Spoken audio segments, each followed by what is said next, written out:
بزرگترین اشتباهی که خیلی‌ها در مسیر بیداری انجامش دادن و متاسفانه به خاطر ناآگاهی ضربه‌های شدید خوردن.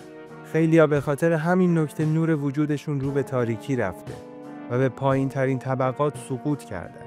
برخلاف پیج‌های زرد آگاهی و تظاهر کردن خیلی‌هایی که هممون میشناسیمشون، روشن‌ضمیری یک کار کودکانه نیست که همه بشینیم تو خونه و لباس سفید بپوشیم و عود روشن کنیم و ادعای روشن‌ضمیری کنیم و با گوش کردن به چند تا آهنگ فکر کنیم سفر روح کردیم.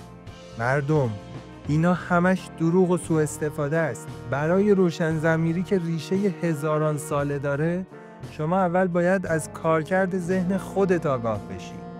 ناخودآگاه رو درک کنی. بعد به لایه‌های بالای جهان‌های ذهنی برسی. نشانش باز شدن چشم سوم و کندالینیه. اما این تازه اول راهه، نه مقصد.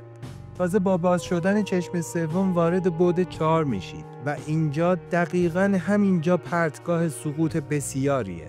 شما اگر استاد واقعی نداشته باشید، یک استاد حاذق و ماهر که دست شما رو در اون عوالم بگیره، شما با 2-3 تا حمله تاریکی در سیستم سقوط کامل رو تجربه میکنید.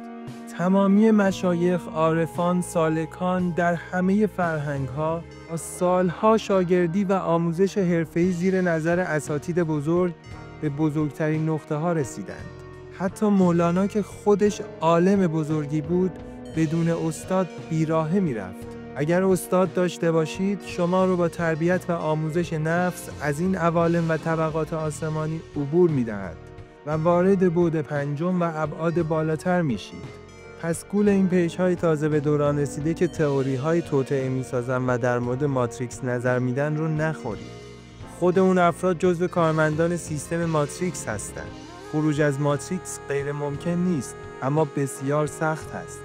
برای اینکه بفهمید چطوری از ماتریکس میتونی خارج بشی، ویدیوهای بعدی ما رو دنبال کنید.